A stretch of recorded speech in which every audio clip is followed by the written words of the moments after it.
Welcome to my channel Tales by Nwanneka, as you join us on this great cultural tale, The Woman Who Chose Her Own Husband.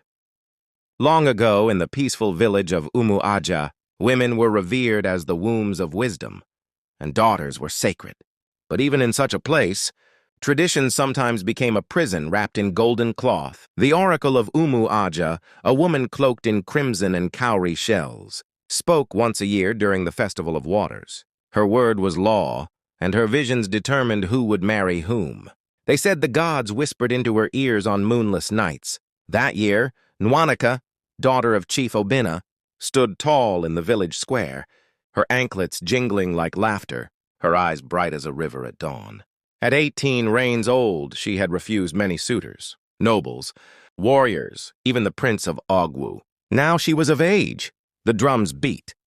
The oracle entered. She sniffed the air, chanted to the sky, and dipped her fingers in chalk. Then her voice rang out, "The gods have chosen. Nwanneka shall marry General Okaka of the Crimson Hill."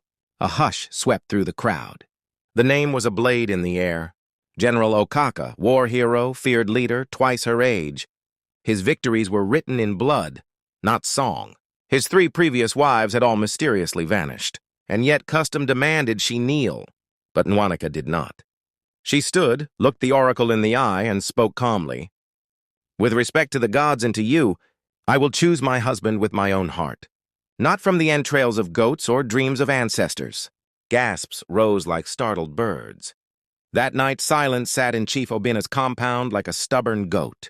"My daughter," the chief growled, pacing his hut, "you shame our lineage." "You insult the gods!" Nwanneka, calm and unwavering, replied, "Father, what is the point of a marriage if my soul becomes a cage? The gods gave me a mind. Let me use it." Her mother, Mama wept quietly. She had once loved a farmer but was given to a palm wine tapper instead. Her eyes now looked at Nwanneka not with anger but with envy and fear. Later that week, Okaka came in a chariot pulled by 4 black horses. Gold and fire followed him. He brought 20 guards and a promise. "Refuse me and war will come." The chief bowed. The elders begged. The oracle declared the heavens were trembling. But Nwanneka stood before the entire council and, with a soft yet steady voice, declared, "I have chosen already. A man with no titles, no land, no bloodshed on his hands. A storyteller named Ikenna, who sings to children and bathes his blind mother with his own hands." Chaos erupted like thunder. Ikenna, the man she spoke of, was known to all. He was poor. He wore the same brown wrapper every market day. But his stories could make an old warrior weep or a stubborn goat listen. When they summoned him to the palace, he came barefoot, unafraid. "Did you enchant the chief's daughter?" Okaka roared. Ikenna bowed. "No, great one, I only tell tales. It is not I who cast spells, but truth and laughter." "Then you shall tell your last story in the belly of the river," Okaka thundered. That night, Ikenna was beaten and thrown into the dark forest, a message to all who would dare challenge tradition. Nwanneka was locked in her hut. But rain fell that night, and the river rose not in anger but in song. The next morning, something unexpected happened. The oracle collapsed in the village square. Her beads cracked. Her mouth foamed. And from her lips came a cry, "Forgive me, ancestors!" The villagers rushed forward, watching in awe as the once proud seer began to wail like a child. "I lied," she confessed. "I was bribed by Okaka. The gods never spoke. He promised me land and cattle?"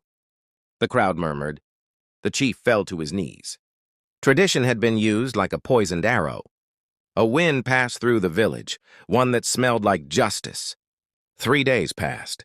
Then, on the 4th day, as the sun dipped into the hills, a figure limped into the village square. His face was bruised, his eyes tired, but his spirit unbroken. He held in his hand a carved flute made from the sacred Iroko tree. He played it, not for the elders, not for the oracle, not even for the chief. He played for Nwanneka, who heard the song from her prisoned hut and broke her way out with a stone. She ran barefoot to him, her arms outstretched. They met under the great Ogbono tree, and the whole village watched in silence. Still, not all would accept the union. "Let them face the trial of the drums," said the oldest elder, a woman named Mama Ekwe.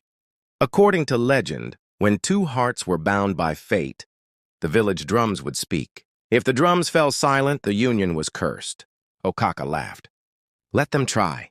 The drums shall spit dust. The lovers stood before the sacred drum circle. The drummers struck, and silence filled the air. Seconds passed. Then minutes. The crowd began to murmur. Nwanneka closed her eyes. Ikenna placed a hand on her heart. Then, boom, boom, boom. The drums roared like thunder. Not one, not two. All 7 sacred drums awakened, beating as if the ancestors themselves were dancing. Okaka turned pale. The people bowed. General Okaka was stripped of his titles and banished to the edge of the river of shame, where he lived as a hermit. The oracle was sent to the shrine for purification, never again to speak for the gods. Chief Obina, with tears in his eyes, held Ikenna's hand and said, "A man is not made by his sword, but by his soul. Today, I gained not a son-in-law, but a son." The village rewrote its laws. No longer would an oracle or elder choose love for another. From that day on, the heart was honored as the first voice of the gods. Nwanneka and Ikenna married under the moonlight. There was no gold, no soldiers, only music, fireflies, and the laughter of children. If you've watched up to this point, hit the subscribe button and share your comment. Years passed. Ikenna became a teacher. Nwanneka became a leader. Their story spread beyond Umu-Aja to hills and valleys, across rivers and forests. Some say their love was so strong it changed the wind's direction, that when 2 people defy fear with honor, the gods themselves rise to sing. Thank you for watching. Remember this. Tradition is not a prison. Love is not a weakness. And sometimes, the quietest voice is the one that shifts the future. And so our story ends here. Kindly like, comment on some cultural disagreements you've experienced, and hit subscribe button for more tales by Nwanneka. Thanks for watching.